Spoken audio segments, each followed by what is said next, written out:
Newsfirst, face to face with Charlotte Benedict. Welcome back to another episode of Face the Nation. We're in a new year. We are, paying new taxes or increased rates of taxes that has affected the general public across the board. People are really burdened by these taxes. But however, one thing that we must understand is that at times such taxes are needed to bring the country out of this economic crisis that we're in. At least that is what politicians keep on telling us. But let's see, this is an election year. We will have to see how the people vote, how they choose their future leaders. Whether this suffering will continue or not will depend purely on the voice, the vote of the general public. To discuss these matters and much more, we've got with us here today Attorney at Law Thivanka Attygalle. He's the Assistant Legal Secretary of the Samagi Balavegia. A very good evening, Thivanka, and welcome to the show. Thank you very much. Thivanka, starting off, I'm pretty sure you would have got a lot of, Happy New Year messages, but the general sentiment of the general public is that it is anything but a Happy New Year, especially with the VAT increases. Now, I understand that the Samagi Balavegia has made promises to amend the VAT and so on and so forth. Dr. Harsha De Silva has even presented a plan to the government that has, of course, not seen the light of day. But do you think that the plans that you present now will be relevant to whatever time an election will be held? And is the Samagi Balavegia really confident that this plan can, ease the burden of the general public right now? Thanks, that's a good point. So, when you say a plan in this situation, we accept, it always keeps on changing. Okay. So, we started with the blueprint, which is our economic plan, done by our economic team led by Mr. Harsha De Silva. So, we had blueprint number 1, 2, 3. So, every time it keeps changing because we understand with the IMF tranches coming in and out, whether it works, then the global situation, there's quite a lot of turmoil all around the countries. There are wars, waging wars, economic wars, so we are all careful. And that's why we always say at this time Sri Lanka should be non-aligned. See, we are not a global key player, but we hold a strategic position. So we should always go with a non-aligned movement. Our foreign policy, economic policy should be aligned. We can't have two different fronts because we have to be friends with all and no enemies at all. So the economic policy, we do understand today's economic policy is not going to work if we take up government even in about 3 or 4 months. That's why we keep updating. So we understand that. And also blueprint, our policy, we put it out. From the get-go, when we realized we hit ground zero and we declared bankruptcy, we brought in a team. And that team, now Mr. Harsha is a politician. There are certain politicians, educated people in economy. The rest of it are economists. They are academics. They don't want to come into parliament. That's not their view. So these people are there with all their might. They want to do some good to the country. So we put it out. We don't mind the government, any political party, anybody using it. That's why we made it. Because normally, for a political party, putting policies out beforehand, it's detrimental. That's not a wise move. You usually put a policy out just before an election. Just before an election. But you don't want anybody using it. You are in the opposition. You are trying to take over the government. There's economic turmoil. Why do you want to put a policy out? But we are not afraid. Because we know it's going to work. We put it out. We not only put it out. So when the IMF, when the rapporteur is in the country, he meets the opposition leader. He meets our team. So we put our views. We've already said that we don't agree with the conditions. We put them out front. So it's not that we are only shouting. And to answer your question, no, we do accept. Today's policy is not going to work. Maybe in a month. Because there is such a drastic difference happening every day. So that's why we keep on updating whatever comes. And even the government, our intention is not to topple it at any cost and do, some other to come into political power. There's no point in doing that.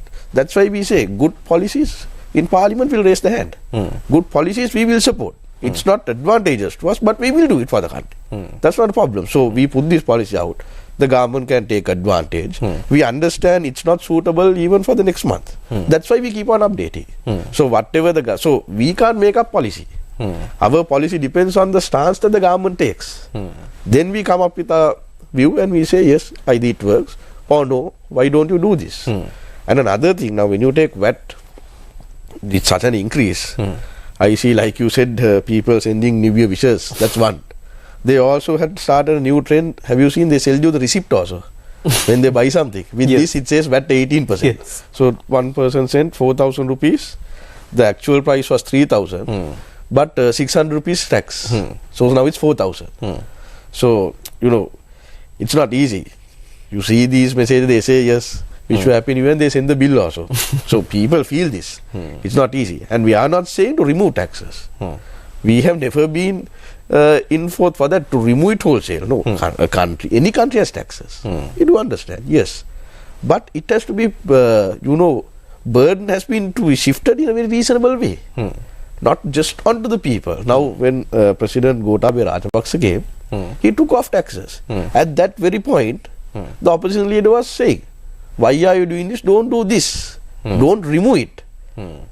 We never asked you to remove it. He's still saying it. The opposition didn't say remove taxes, but they did it maybe for political benefit. And now everybody is suffering. So, now what have they done to bring in the windfall taxes? What we lost? Nothing yet. VAT goes up, everything goes up. For what we have lost, There were several scams also where tax wasn't paid. Exactly. They were strategically evaded. Quite I true. would say. So that's public knowledge. Parties were named, companies were named, several massive conglomerates that they are not paying, and also now they are saying everybody over 18 has to open a tax file. You need to have a TIN number. Okay, maybe so.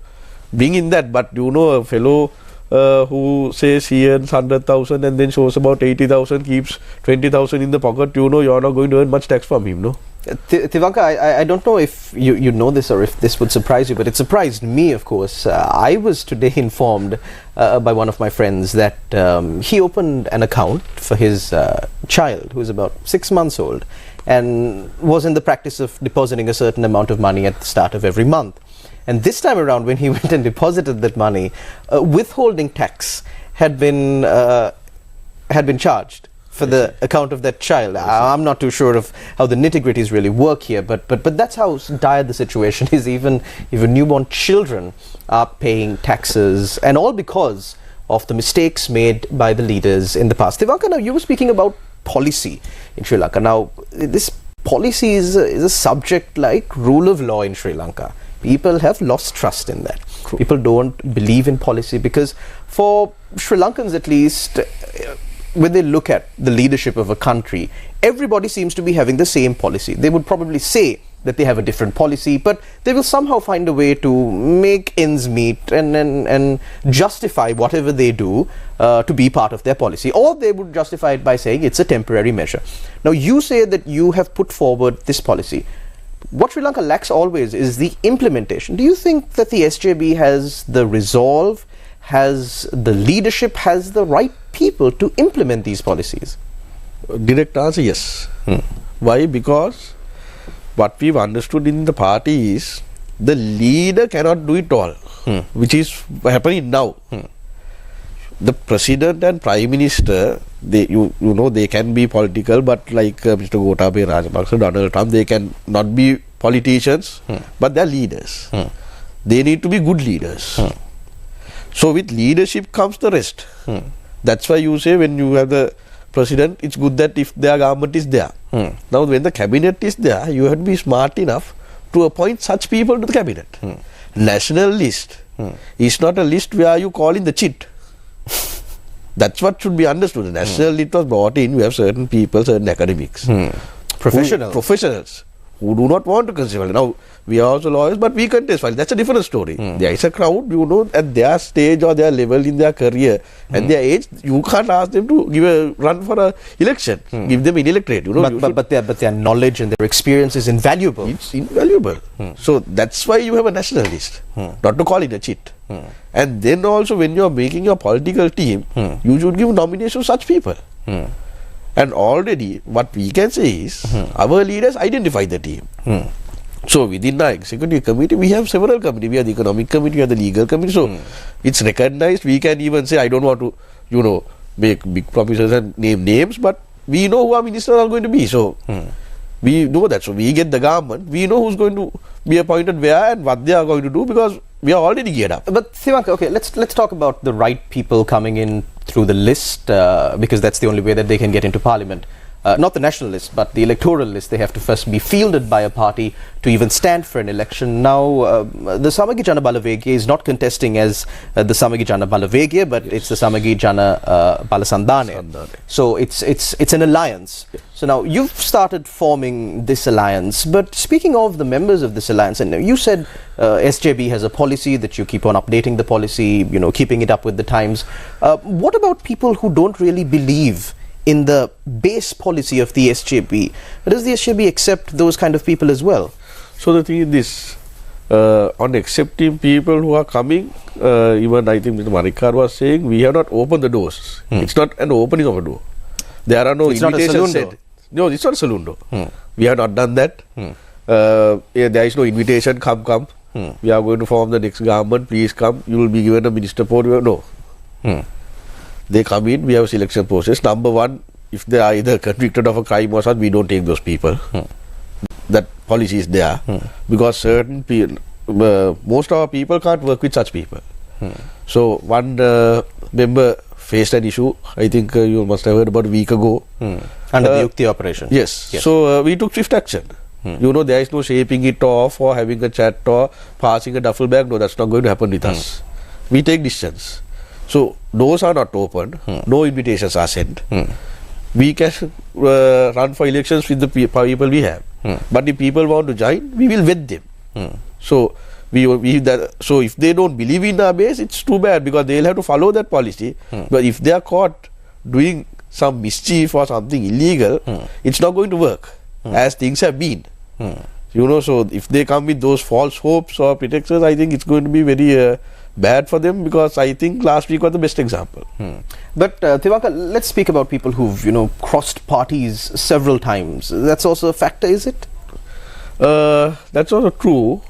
In a sense, because I mean, I'm raising this question purely on the fact that the candidacy of Sajid Premadasa as the common candidate of the opposition was announced yesterday, I believe. I'm not 100% sure that it was the official announcement or that was the intention, but it was first announced by a new member who joined your party previously from the Sri Lanka Podujana Peramuna, Dilan Pereira.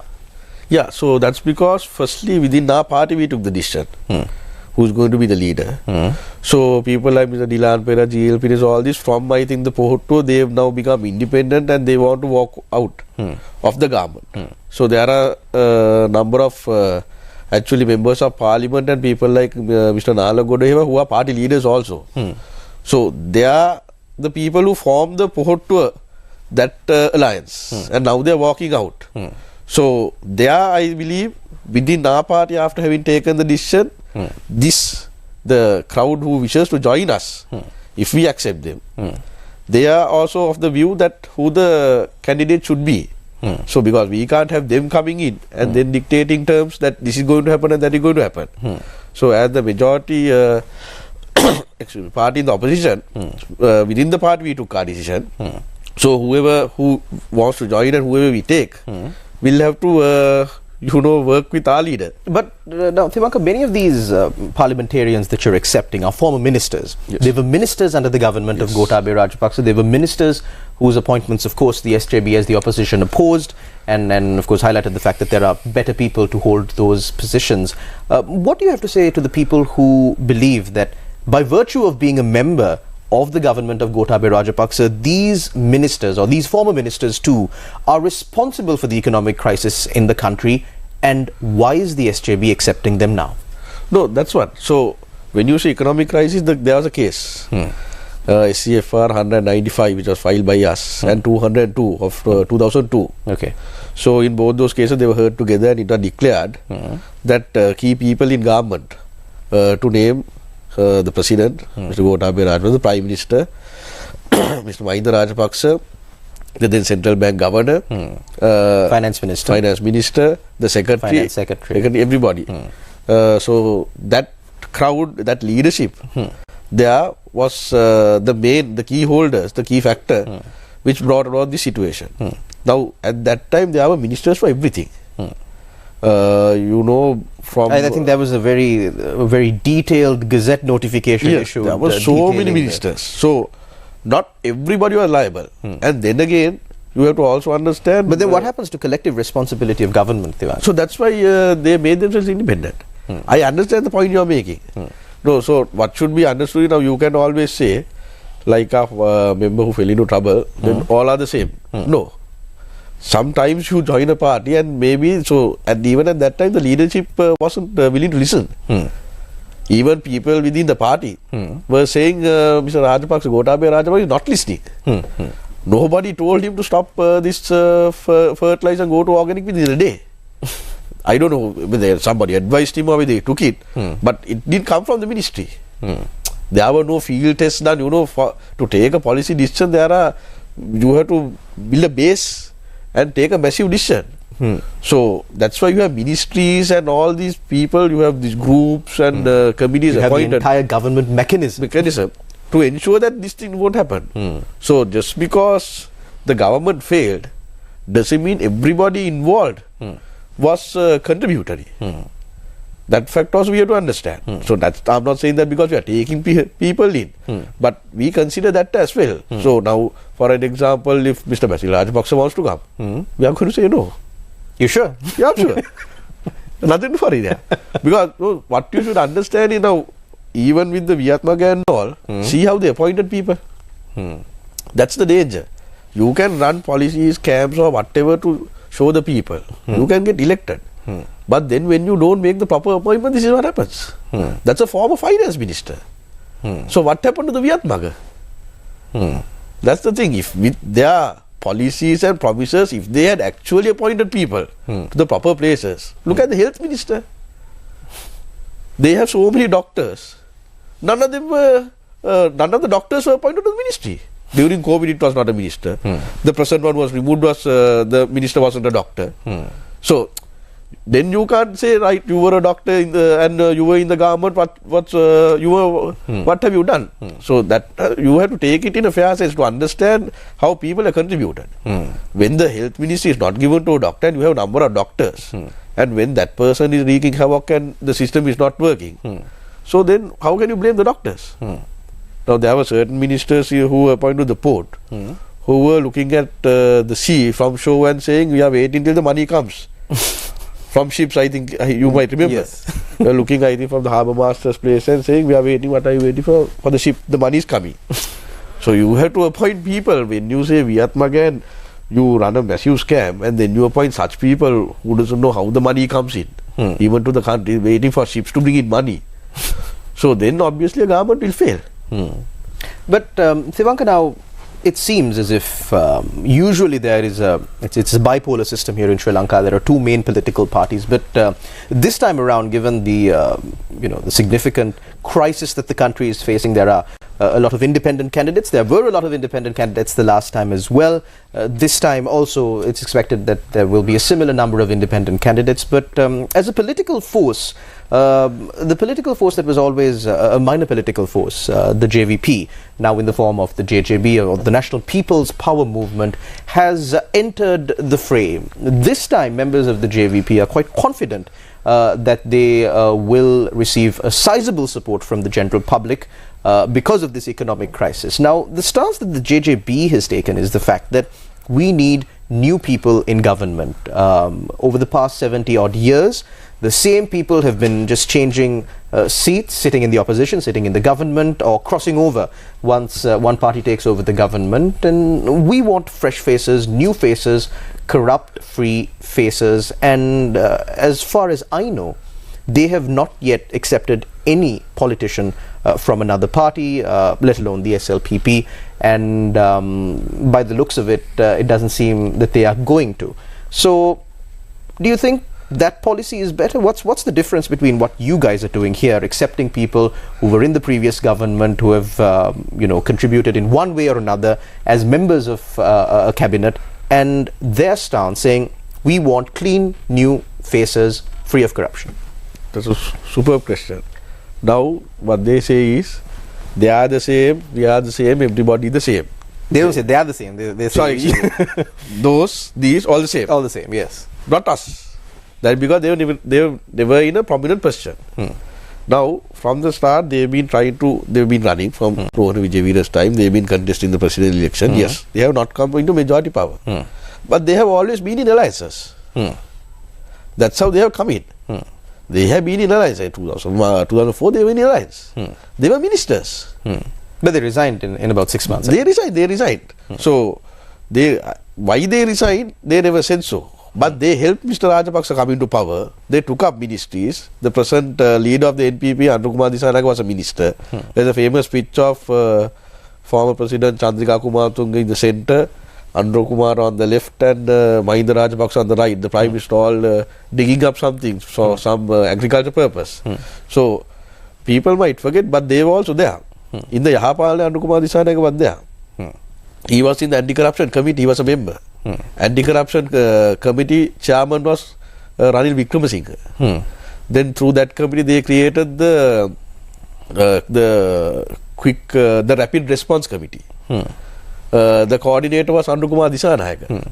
He was showing files. What happened?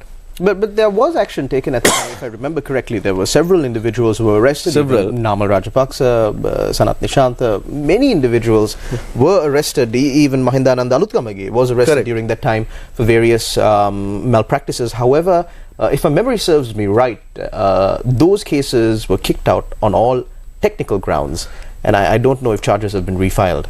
So that's what. So they were there. So now they say, right, why didn't you take action? They are trying to blame. Now, when you say these people and those people, those are the parties. You can't say the same people were there. It's not Mr. J.R. Jayawardena who is still there from 77 up to 2024 now. Faces have changed. The parties are there. Now we accept. Like you said, there are always, it's a bipolar system coming. Now the photo is gone. So what personally we accept is NPP as the next, SJB and the NPP. Okay. Coming, the two parties. What about the UNP? I think the UNP is already answered. No, they can't find even candidates to run for their local government election. So they are in a very dire situation. Is the SJB open to accept members of the UNP back into your party? Oh, yes. So we are all UNPers who broke out because we could work up in the leadership. Then also when you say you are the same, you have to understand the role that Mr. Premadasa played. He was given a housing minister and put to a side. Prominence was never given. Opportunity was never given.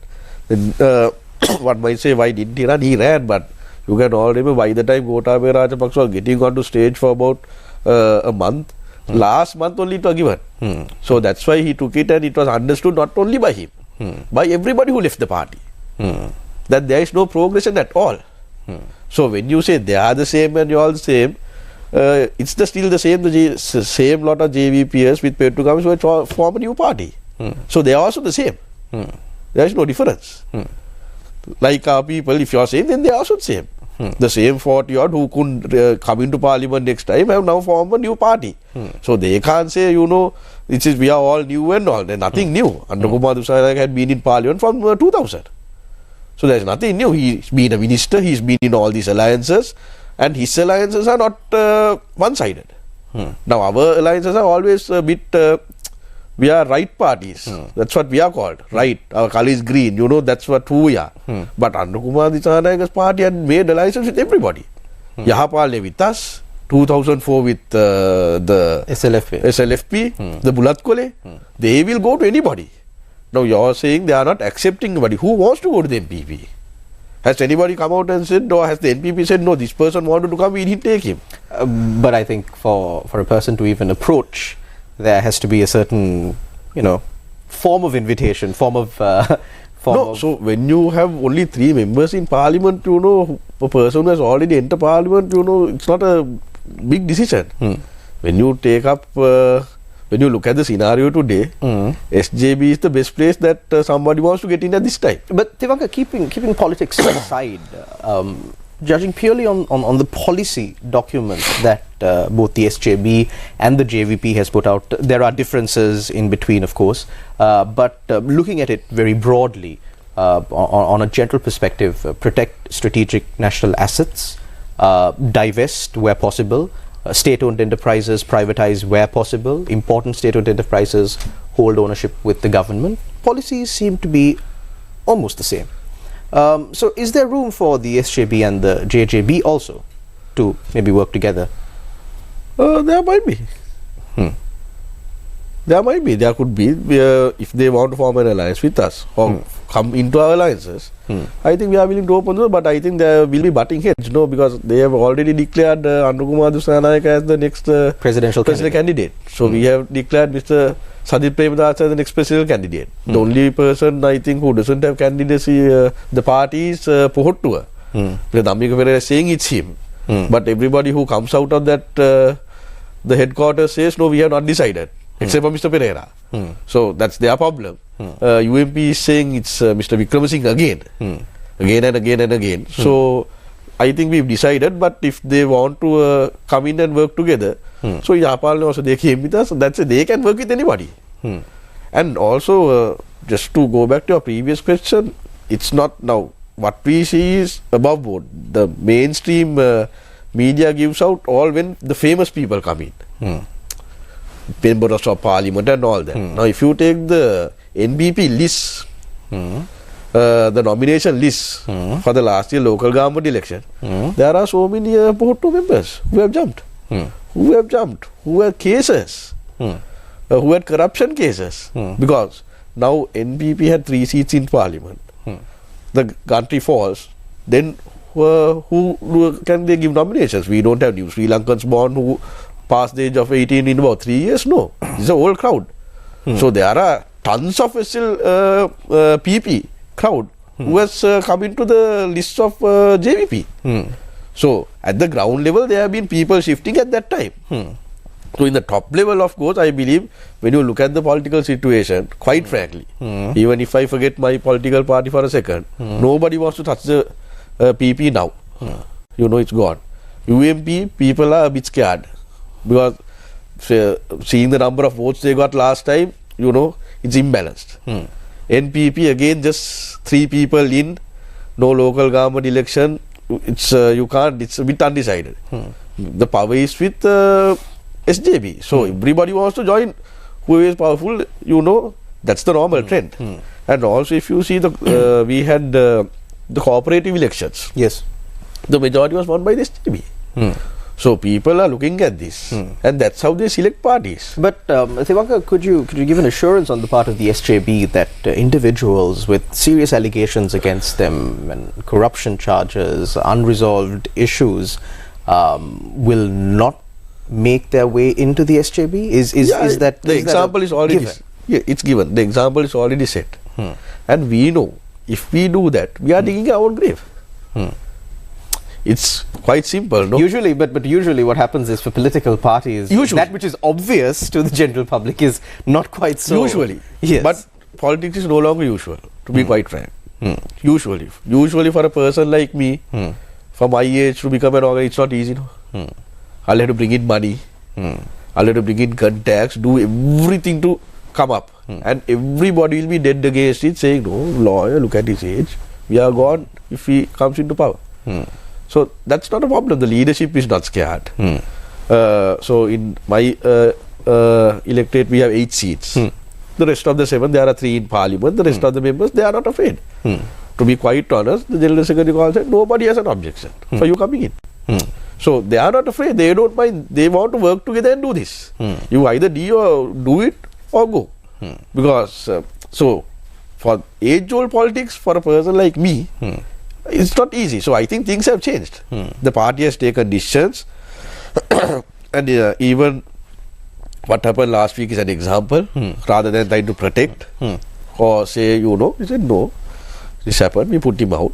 If you maybe win the case, okay, we'll decide. But for now, no. You are temporarily gone, and we are going to take the legal proceeding. Of course, change is quite welcome.